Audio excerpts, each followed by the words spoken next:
Joining us, MS Now senior legal reporter Lisa Rubin, MS Now senior White House reporter Vaughn Hilliard in Winder, Georgia, Punchbowl News co-founder and MS Now political contributor Jake Sherman, and senior political reporter for the Atlanta Journal-Constitution and MS Now political contributor Greg Bluestein. Greg, what are the allegations that Moncla, this man, is making in his 200-plus page report? Yeah, there are a lot of allegations, a 263-page report that he felt compelled to send to investigators himself. He said that they needed a roadmap. A lot of these investigations involve, what he sees as pristine ballots, ballot issues, double-counted ballots, invalid ballots, all these things we should note. They've been investigated. No one's out there saying that Fulton County's election in 2020 was flawless. There were issues. But what folks from both sides of the aisle acknowledge is that there were issues, but they wouldn't be enough to affect the outcome of the election and Joe Biden's roughly 12,000 vote victory over Donald Trump. A lot of those allegations in that report, they've been investigated and dismissed by not just independent folks, but also the state election board right now that is now relitigating this whole 2020 issue. And a reminder, of course, that 3 vote tallies, including a hand count audit of every ballot cast, upheld Joe Biden's victory in Georgia. So we just feel like in Georgia, the shadows of 2020 still linger over us here in 2026. So, and just give me a better idea of who this guy is, this Moncla fellow, Greg. Yeah, well, he is a conservative researcher who Democrats and other voting rights experts see as a conspiracy theorist, but he's gained a following among Donald Trump supporters, and there's a big core of what we call election deniers here in Georgia that take his research to heart and have used it to build on their own research showing and what they see as showing issues with the 2020 election. So he has gained a kind of vast following among election deniers here in Georgia. What do you make of him sending this memo unprompted to DOJ, and he was interviewed apparently by the FBI regarding it?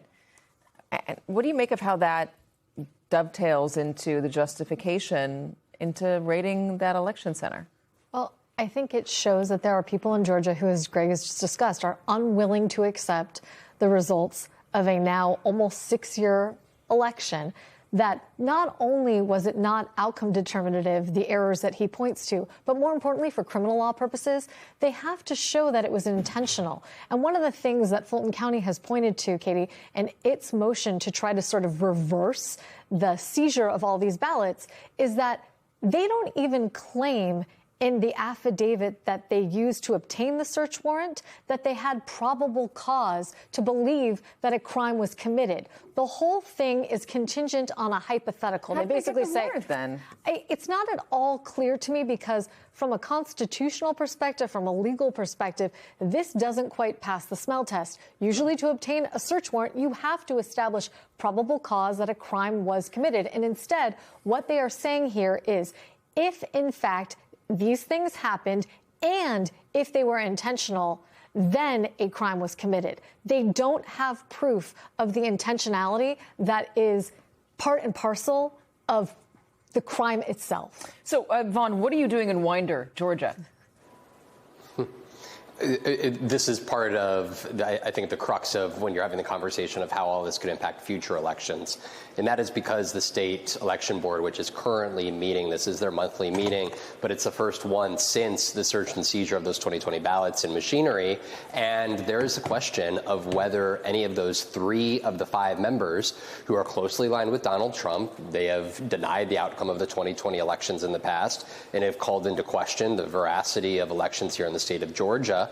And whether one of them here, as soon as any minute, any hour from now, introduces a potential motion to try to have the state take control of the administration of Fulton County's elections, largely on the back of the claims of irregularities that have been put forward in this affidavit, and that they have really been, these 3 former activists, were on the front lines of really promoting here. And so while this meeting is ongoing here, there are the stakes and the ramifications of of what this could mean for November's election, because if they were, in fact, to take away the administration responsibilities from Fulton County under Georgia state law, it would be those members. It just takes a majority of those 5. It would be them to determine who effectively would be tapped to be the designated head of the Fulton County's elections.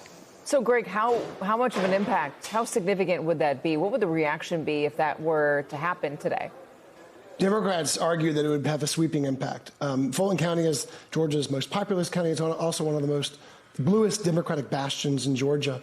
And so, if the state election board took control of local elections, there could be changes to early voting standards. There could be changes to how many early voting sites there are. They could limit efforts like mobile registration buses and other things we've seen in the past that seek to expand the electorate. There could be other decisions that could have vast ramifications. So Democrats are not taking this lightly, and they're saying that if the Fulton County Board of Elections is taken over by the state election board, that it would be sort of the herald, the end of local elections in Georgia, and that more local election boards could also be taken over by the state.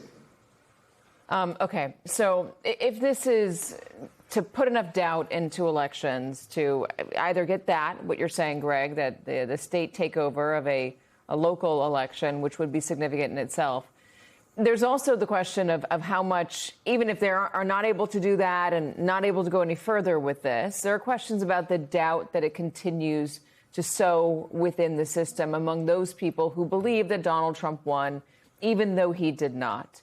Back in 2020, Jake, there's that famous anonymous quote that was given to a reporter, which said, just let Donald Trump go along with this. We're just going to watch as he goes along with this.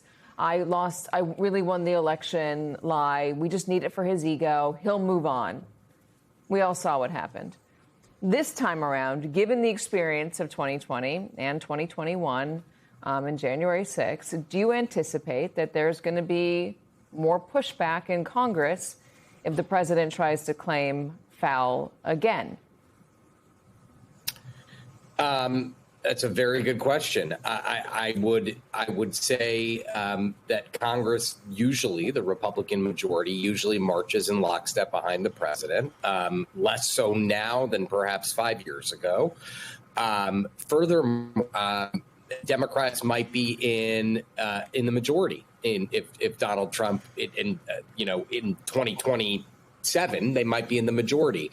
But I will say, in the meantime, Republicans are pushing a number of changes to voting laws through Congress right now with very little chance of success. But Donald Trump has been instrumental in pushing that. The Save America Act is a bill that would require people to show proof of citizenship. Donald Trump, for some reason, thinks it also ends mail-in balloting, which it does not. It doesn't really put even new restrictions on mail-in balloting. I would say we ask the speaker sometimes and various other Republican leaders if Donald Trump were to try to run for a third term in 2028, would that be proper? And Mike Johnson has basically said, I'm not quoting here, but he doesn't think it would be permissible, and Donald Trump is just doing it to kind of mess with the media. That's his answer right now. We'll see if that's his answer. Doesn't that remind you of that anonymous? Yeah, it does. Just let him deal with this. Let him get out of the system. Quote. Yeah. Yeah. It does. I don't. It's impossible to predict where they'll end up next year. But generally speaking, I would say the consensus is that nobody believes that on the Hill that Donald Trump, very few people, I don't know about nobody, no Republican or very few Republicans believe that Donald Trump could feasibly run for another term.